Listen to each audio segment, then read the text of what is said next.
नमस्कार, जूले सलाम सबको। तो आज मैं आप सब लोगों के ज़रिए लद्दाख के लोगों से चर्चा कुछ प्रशासनिक और राजनीतिक मुद्दों पे करने के लिए आज यहाँ मौजूद हूँ। तो सबसे पहले तो जैसा कि हमने अभी जो प्रशासन के अंदर भर्तियाँ की हैं और भर्तियों की प्रक्रिया है, उसके ऊपर कुछ चर्चा कर लें। तो 2026 में मैं आप सब लोगों को बताना चाहता हूँ कि 1609 पोस्ट्स एडवर्टाइज हुई इस साल, जिसमें से 1340 कैंडिडेट्स की रिकमेंडेशन भर्तियों की हो चुकी है।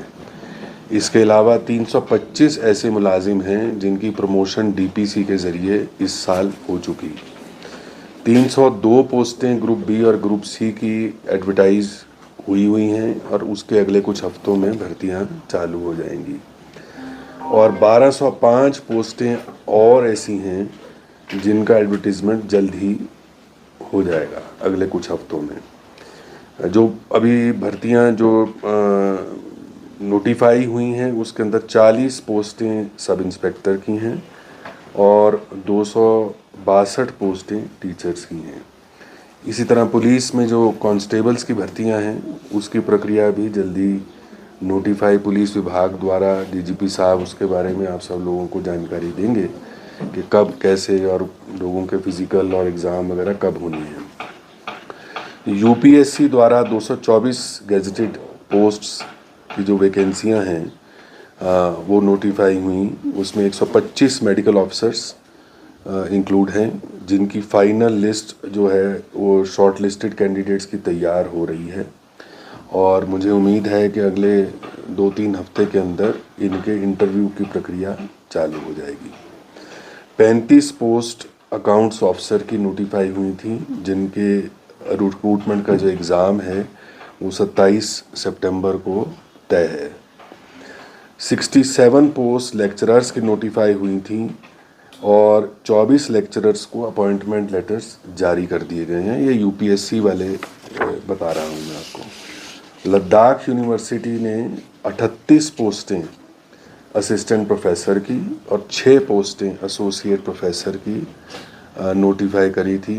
जो 18 तारीख अभी हाल में जो निकली वो उसकी आखिरी तारीख थी और अब उसकी स्क्रूटनी एप्लीकेशंस की चल रही है और हमें उम्मीद है कि अगले महीने के मिडल में इसकी इंटरव्यूज़ की प्रक्रिया चालू हो जाएगी। दूसरी चीज़ जो हाल में आपको इस बात का एहसास होगा कि जो 7 ज़िले हमारे बने हैं, 2 से 7 हो गए, उन सारों में उसको सुदृढ़ करने के लिए जो डिस्ट्रिक्ट एडमिनिस्ट्रेशन की प्रक्रिया है उसके लिए कई कदम उठाए गए। उसके तहत सबसे पहले डीएम वहाँ पोस्ट हुए, एसएसपी पोस्ट हुए।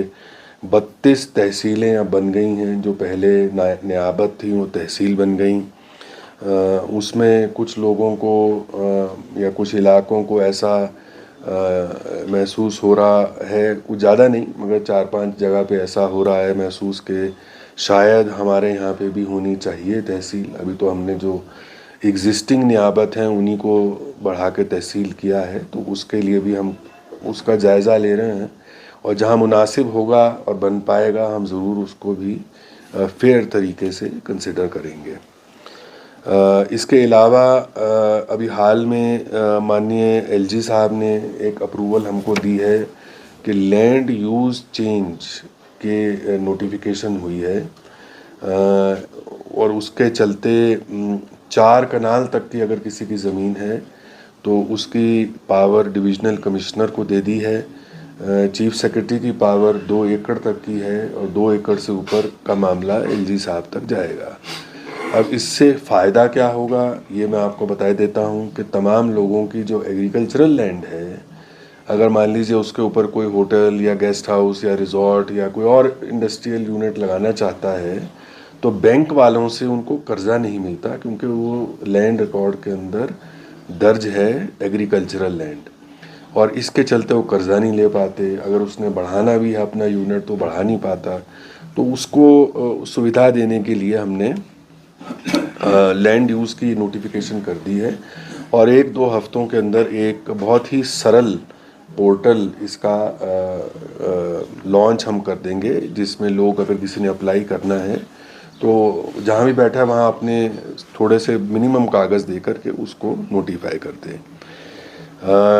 इसके अलावा आपने कल देखा होगा कि स्पोर्ट्स विभाग में माननीय एलजी साहब ने 4% रिजर्वेशन करने का, जो हमारे खिलाड़ी हैं, कई सारे खिलाड़ी अंतर्राष्ट्रीय स्तर पे, राष्ट्रीय स्तर पे अपना जो लोहा है वो दिखाते हैं, तो उनको रिकॉग्नाइज़ करने के लिए एक रिजर्वेशन की नीति यहाँ लागू करी है। और हाल में एक स्पोर्ट्स पॉलिसी भी बनी, वो नोटिफाई हो गई, जिसके चलते स्कूल लेवल पे, कॉलेज लेवल पे, स्टेट लेवल पे और नेशनल इंटरनेशनल लेवल पे जो अपनी सिद्धि प्राप्त करते हैं उनको अलग अलग कैटेगरी के इनाम देने के लिए एक किया गया। इसकी जो ओरिजिन है वो ये है कि एक हाल में नीति आयोग की जो मीटिंग हुई थी उसमें माननीय प्रधानमंत्री जी ने इस बात को सभी राज्यों को कहा था कि स्पोर्ट्स एक ऐसा क्षेत्र है जिसके अंदर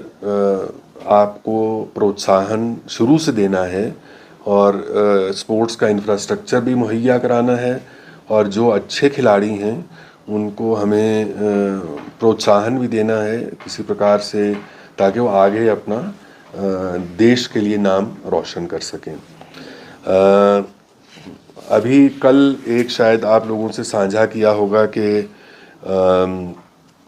पावर डिपार्टमेंट में जो हमारी जॉइंट रेगुलेटरी कमीशन है उसने फॉर्मल नोटिफिकेशन अब एक जारी कर दिया है, जिसके चलते टूरिज़्म को इंडस्ट्री का दर्जा प्राप्त हो गया है।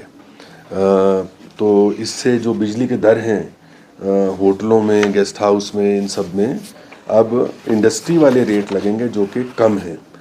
एक ही हमारी इसके अंदर केवल कंडीशन है कि वो रजिस्टर्ड टूरिज़्म यूनिट होना चाहिए। फ़िलहाल जो हमने एक ऑनलाइन रजिस्ट्रेशन की प्रक्रिया चालू करी थी उसमें 248 यूनिट फ़िलहाल रजिस्टर हो चुके हैं, और हमें उम्मीद है कि अगले आने वाले हफ्तों में हम कैंप भी लगा रहे हैं जगह जगह पे, ताकि लोग जिसने रजिस्टर कराना है, और उसको भी हमने निर्देश ये दे दिए हैं कि टूरिज़्म रजिस्ट्रेशन के प्रावधान में सरलीकरण किया जाए।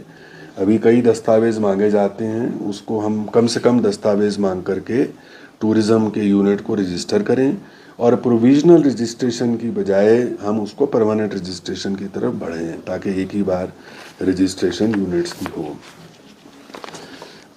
इसके अलावा मैं आपसे साझा करना चाहता हूं कि ड्रग्स के क्षेत्र में भी जो है पुलिस विभाग ने बहुत ही मुस्तैदी के साथ काम किया है, और जो एंटी नारकोटिक टास्क फोर्स है जो गठित की गई है वो बहुत ही सतर्क तरीके से जो हमको लगता है जो उनको जानकारी प्राप्त होती है कि जहाँ पे ड्रग्स की बिक्री हो रही है या अवैध इस तरह के कार्य हो रहे हैं, उनको लोगों को पकड़ के गिरफ्त में लेके उसके ऊपर नकेल कस रहे हैं, और उसमें नतीजे हमारे सामने आ रहे हैं।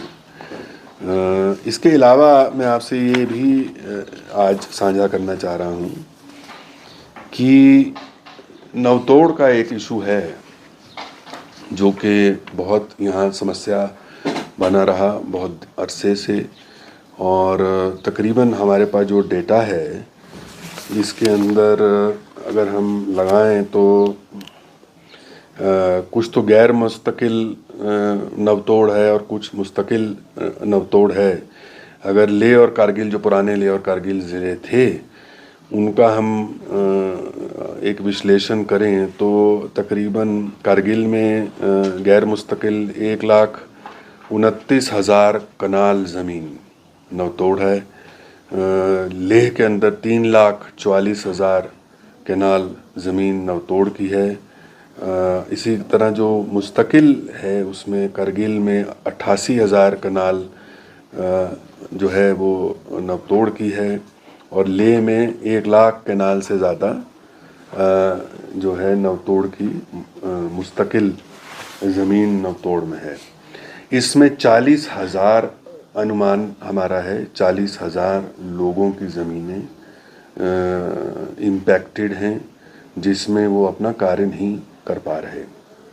इसकी भूमिका ये है कि जब जम्मू कश्मीर के टाइम पे एक ऐलान हुआ था, उस ऐलान के चलते नवतोड़ की इजाद हुई और उसका ओरिजिन ये था कि अगर कोई आदमी नई ज़मीन को तोड़ करके खेती के लिए उसको बनाता है तो उसको एक टेनेंसी राइट मिल जाते हैं।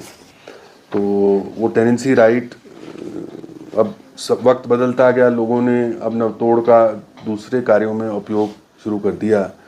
तो किसी ने कोई होटल खोल लिया, किसी ने कोई अपना रिजॉर्ट खोल लिया और इस तरह से, और प्रशासन की तरफ से उस चीज़ को एक नज़रिए से देखा गया कि शायद ये कानून के उस दायरे के अंदर नहीं आ रहा। तो अब माननीय एलजी साहब से हमारी चर्चा जो हुई और जो बात हुई है उसके तहत ये फैसला हुआ है कि हम इसकी रेगुलराइजेशन की, जो वन टाइम रेगुलराइजेशन नवतोड़ ज़मीन की है, उसकी एक नीति, रूल्स, हमारे ड्राफ्ट रूल्स तैयार हैं जिसमें हम एलएचडीसी जो है उसको पावर्स देंगे कि उसको रेगुलराइज एक बार कर दें। इसमें बताना ज़रूरी ये है कि जम्मू कश्मीर का एक लैंड टेनेंसी कानून था जो कि 2020 में ख़त्म हो गया, रिपील हो गया। तो यानी कि आज की डेट में टेनेंसी का कंसेप्ट ही ख़त्म हो गया है। यानी कि जो नवतोड़ टेनेंसी हुआ करती थी वो ख़त्म हो चुका है कॉन्सेप्ट। तो उसको हम जिन जिन को मिली, चाहे वो मुस्तकिल है गैर मुस्तकिल है, उसका एक ड्राफ्ट रूल बहुत जल्द एलजी साहब से अप्रूव करा के पब्लिक डोमेन में डालेंगे। उसमें 15 दिन का टाइम देंगे, लोग अपने कमेंट्स दें ताकि फ़ाइनल रूल्स उसके हम नोटिफाई कर सकेंगे, एलएचडीसी उसको रेगुलराइज कर सके। अब इसका मतलब क्या हुआ? मतलब ये हुआ कि मान लीजिए मेरे पास ज़मीन है, हो सकता है मैंने बाउंड्री बनाई है, किसी ने हो सकता है कि कुछ बना ही लिया हो, वो एलएचडीसी के पास जा कर के एक तो रेगुलराइज कराएगा कि हाँ मेरे को अब उसका टाइटल दे दिया जाए ज़मीन का।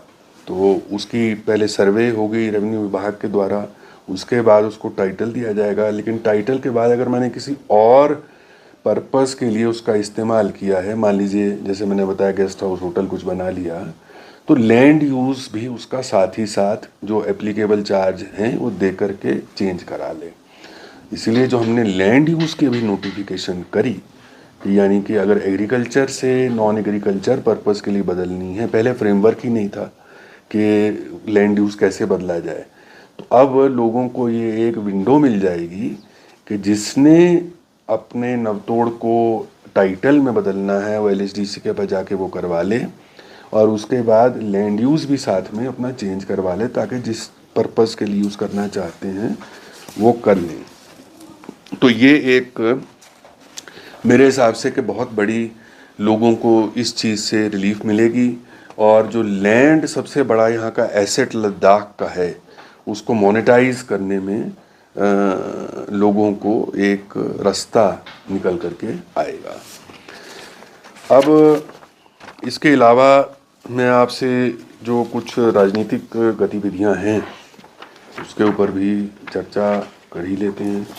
तो उसके ऊपर कल हम सब लोगों की एक जो एपेक्स बॉडी है और लेह की और कारगिल की जो केडीए है उनके साथ और साथ में थुप्स्तान जी और ताशी ग्यालसन जी, तकरीबन 10 लोग थे जिनके साथ एक खुले माहौल में चर्चा हुई कई मुद्दों पे।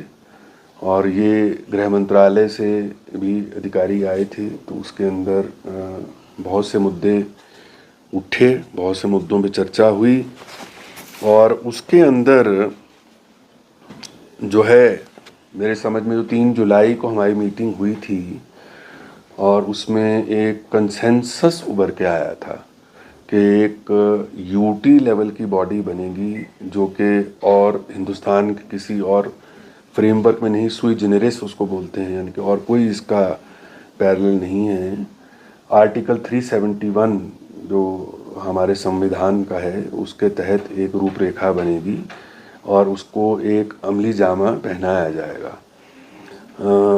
उसके ऊपर जो लोग प्रतिनिधि आए थे उन्होंने एक अपनी विश लिस्ट रखी है, उन्होंने जिसको नाम दिया है नॉन नेगोशिएबल उनकी मांगे हैं। अब हमने वो गृह मंत्रालय को आगे वो दे दी हैं और इसको जो formal structured meeting sub committee की होगी, जो मुझे उम्मीद है जो हमारी वार्ता हुई गृह मंत्रालय से कि सितंबर के फर्स्ट हाफ में इसकी कोशिश करेंगे, पहले हफ्ते में ही हो जाए, लेकिन सितंबर के पहले हाफ में मीटिंग होगी। तो एक रूपरेखा गृह मंत्रालय द्वारा भी बनाई जा रही है और उस रूपरेखा में कानून मंत्रालय और सबसे मिलकर एक स्ट्रक्चर बनेगा कि इसका गठन कैसे होगा, चुनाव कैसे होगा, पावर्स क्या होंगी, लेजिस्लेटिव पावर्स क्या होंगी, एग्जीक्यूटिव क्या होंगी, और ये सब चीज़ों के ऊपर चर्चा। जाहिर सी बात है कि ये फैसले ओवरनाइट तो नहीं हो सकते, इन चीज़ों को वक्त लगता है और कुछ मांग यहाँ के लोकल प्रतिनिधियों की होगी, कुछ जो संविधान के तहत जो बाकी जगह पे ढांचे बने हैं इस तरह के, उसके अंदर क्या प्रावधान है उनको स्टडी करके एक नया मॉडल बनाया जाएगा जो कि यहाँ के लद्दाख के लोगों की महत्वाकांक्षाओं के अनुरूप और संविधान की रूपरेखा के अनुरूप बने। तो वो चर्चा अब उसका प्रक्रिया और क्रम चालू हो गया है। ये कागज़ हमें कल मिले, लेकिन आगे जो है गृह मंत्रालय में उसके ऊपर आधिकारिक एक फॉर्मल बैठक बुला करके करी जाएगी। इसके अलावा कल मांग ये भी उठी कि जो कि 24 सितंबर हाल में पिछले साल घटना घटी, जो कि बहुत ही मैं समझता हूँ, मैंने पहले भी कहा है कि दुखद एक हिंदुस्तान की जो तारीख के पन्नों में एक ब्लॉट था कि ऐसा अमन पसंद लोगों में इस तरह की चीज़ हो गई और लोगों की जान चले गई। तो वो उसके ऊपर भी चर्चा हुई। मांग ये थी कि तमाम लोग जो लोग अरेस्ट हुए और जिनके खिलाफ पर्चे दर्ज हुए, उन पे केस जो हैं वो वापस लिए जाएं और जो है मुआवजा जो कि फैमिलीज़ जो अफेक्टेड थी उनको दिया जाए। तो उसमें मैं आपसे साझा करना चाहता हूँ कि कुल मिला के जो हैं 87 लोगों के खिलाफ पर्चा हुआ था और उसमें से एक कानूनी प्रक्रिया है। 9 लोग जो हैं वो चार्जशीटेड हैं। तो चार्जशीटेड मतलब होता है कि जिसके खिलाफ को सबूत मिल गए कि उनका कोई रोल था उसके अंदर, जो भीड़ है उसको भड़काने के लिए या कोई इस तरह का करने के लिए, तो वो तो फिर मामला जो है चार्जशीट होने के बाद कोर्ट में चले जाता है। लेकिन कल की बैठक के बाद हमने माननीय एलजी साहब से चर्चा करी और उसके बाद उनसे जो है परमिशन ले करके ये फैसला किया है कि 25 लोग जिनके खिलाफ कोई ज़्यादा सबूत इस तरह से नहीं मिले हैं, उनका पर्चा विड्रॉ कर लिया जाएगा और कोर्ट में हम उसकी क्लोजर रिपोर्ट दायर कर देंगे। ये फैसला जो है ये ले लिया गया है और बाकी जो इन्वेस्टिगेशन के अंदर हैं, हमने डीजीपी साहब से कहा कि उसका भी अच्छे से आंकलन कर लें और हमको बताएं कि और क्या और कोई ऐसे लोग हैं जिनका कोई केस नहीं बनता। मान लीजिए भीड़ में खड़े थे, मौजूद थे, लेकिन कोई एक्टिव रोल इस तरह का नहीं था, तो उसके लिए भी हम क्या फैसला कर सकते हैं। इसके अलावा कल ये भी बात हुई कि हालांकि ये टेक्निकली वो लोग कहते हैं कि मतलब सब कमेटी जो है उसकी चर्चा केवल यूटी लेवल बॉडी जो बननी है उसी के मुतालिक होनी चाहिए। तो हमने ये कहा, देखिए ये एक राजनीतिक चर्चा है और राजनीतिक चर्चा में जो यूटी लेवल बॉडी है उसके नीचे और बॉडीज़ भी हैं, क्योंकि ज़िले के स्तर पे बॉडीज़ हैं या पंचायत के स्तर पे बॉडीज़ हैं, तो उसकी भी चर्चा आवश्यक है। अब चर्चा हम किससे करें? चुने हुए लोग तो यहाँ है नहीं, करगिल को छोड़ के, बाकी तो इस करके जो लोग हैं मतलब जो कि इन सेंस जनप्रतिनिधि हैं जिनसे चर्चा के लिए हम बैठे हैं, उनसे खुले माहौल में चर्चा कर ली जाए। तो उसमें हमने ये बात रखी कि जो पंचायत के चुनाव हैं वो बहुत देर से नहीं हुए, तो पंचायत के चुनाव की प्रक्रिया जो है उसको चला दिया जाए। और आज यही मैं आपसे अब साझा करना चाहता हूँ कि पंचायत के चुनाव पे सरकार ने अब ये मन बना लिया है कि इसकी सिफारिश अब हम स्टेट इलेक्शन कमीशन को कर देंगे कि उसकी प्रक्रिया चला दें। उसमें जो भी उनके इलेक्टोरल रोल हैं उसको जो उसमें तरमीम करनी है, सुधार करना है, वो कर लेंगे। उसके बाद ही वो स्टेट इलेक्शन कमीशन उसकी एक फॉर्मल नोटिफिकेशन जारी करती है कि पंचायत के चुनाव जो हैं कब होंगे। तो ये पहला कदम है। और जैसा कि मैंने आप सब लोगों से बात करी थी कि कानून के तहत जो सेक्शन 3 हमारे LHDC एक्ट का है उसमें लिखा है कि 7 ज़िलों में मतलब उसमें लिखा है कि सारे डिस्ट्रिक्ट्स का एक डिस्ट्रिक्ट काउंसिल होगी। तो सारे डिस्ट्रिक्ट्स में तो अब 7 ज़िले हो गए, तो 7 ज़िलों में एक डिस्ट्रिक्ट काउंसिल होनी। और बहुत से मतलब जो मैं आपसे ये जब मैंने पिछली बार ये बात रखी थी आप सब लोगों के माध्यम से, तो तमाम आपने देखा होगा LG साहब भी और मैं भी तमाम जगह जाते हैं, लोगों से मिलते हैं, गांव वालों से चर्चा करते हैं और एक खुशी की लहर जो है नए ज़िलों में दौड़ी है कि हमारे यहाँ भी चुने हुए प्रतिनिधि आएंगे जिनसे हम अपनी बात रख सकें। तो वो उसका जो प्रक्रिया है वो अगले स्टेज में होगी, क्योंकि कुछ ना कुछ शायद जो एक्ट के अंदर हमको बदलाव लाने पड़ेंगे, पर वो सेकंड स्टेज में उसके ऊपर हम जाएंगे, लेकिन होने तो वो भी हैं। तो आज मेरे ख्याल में मुझे कहने के लिए इतना ही था। और कोई आपके अगर सवाल हों तो आप पूछ सकते हैं। जी सर, जो आप अभी पंचायत इलेक्शन की बात कर रहे हैं सर, जो हिल काउंसिल का लद्दाख के जो उसको देखिए हिल काउंसिल का इलेक्शन बहुत ही महत्व रहता है, वो अभी 1 साल होने वाला है ले हिल काउंसिल का, तो उसका भी क्या विचार? यही मैंने आपसे जो भी बताया कि जो हमारा LHDC का जो हिल काउंसिल का ही जो एक्ट है उसमें लिखा है कि every district will have a district council. अब चूंकि लेह को तोड़ करके आगे चंगथांग भी बन गया डिस्ट्रिक्ट, शाम भी बन गया, नुब्रा भी बन गया, तो वो चुनाव जो हैं एक ही साथ सभी के होंगे। तो इसी प्रकार से करगिल में ज़ंस्कार और द्रास बन गया।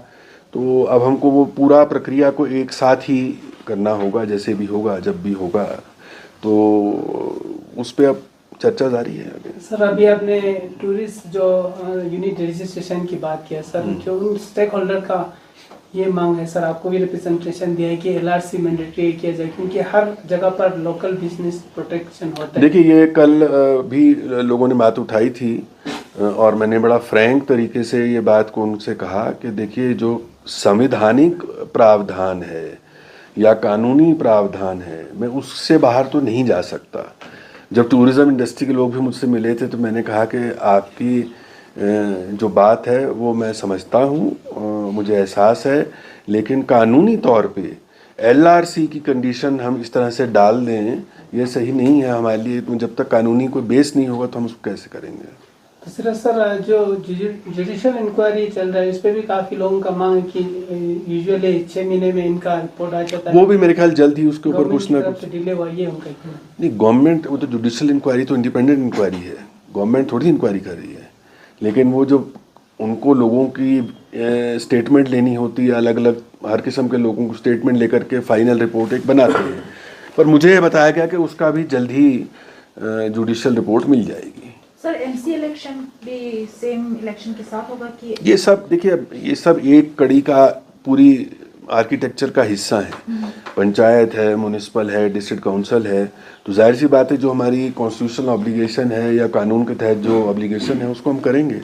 ये केंद्र सरकार ने क्लियर कर दिया है कि यहाँ पे प्रजातंत्र को, जमहूरियत को सुदृढ़ करने के लिए जो बन पाएगा, ताकि लोगों को ऐसा ना लगे कि हमारे डेमोक्रेटिक एस्पिरेशंस जो हैं वो नहीं फुलफिल हो रहे, उसमें आज पहली कड़ी जो मैंने आपको बता दिया कि पंचायत के चुनाव अब कराए जाएंगे। सर एमसी पहले तो ले अकेले में था, तो अभी नए डिस्ट्रिक्ट में भी एमसी बनेंगे? देखिए वो म्युनिसिपल काउंसिल शहर जिसको टाउन व पॉपुलेशन के हिसाब से होता है उसको डिक्लेयर किया जाता है। तो अभी केवल यहाँ और करगिल जो है वो म्युनिसिपल एरिया हैं, लेकिन जो ये ज़रूर है कि मेरे को जो नए ज़िले बने उनके हेडक्वार्टर के लोग मुझसे आके उन्होंने बल्कि मांग करी है कि हमारे जो हेडक्वार्टर्स हैं उसमें कहीं अंधाधुंध कंस्ट्रक्शन ना हो, जो कि लोग ऐसा ना हो कि अनप्लैन्ड तरीके से कंस्ट्रक्शन चालू कर दें और वहाँ की जो माहौल है, चाहे वो पर्यावरण है या अदरवाइज़, उसमें कोई प्रतिकूल असर आए। तो उसके लिए एक हम उनको डेवलपमेंट एरियाज़ की तरह डेवलप करेंगे ताकि एक रेगुलेटरी फ्रेमवर्क बने जो फ्रैंकली स्पीकिंग लेह के अंदर भी नहीं है। लेह का भी मास्टर प्लान नहीं है, कारगिल का भी मास्टर प्लान नहीं है। तो जो शहरीकरण अब इन इलाकों का हो रहा है उस पर तवज्जो देने की ज़रूरत है, क्योंकि वहाँ पे पूरा इंफ्रास्ट्रक्चर, चाहे पानी का हो, सीवरेज का हो, बिजली का हो, ये सब उसी प्रकार से आगे चीज़ें बढ़ेंगी।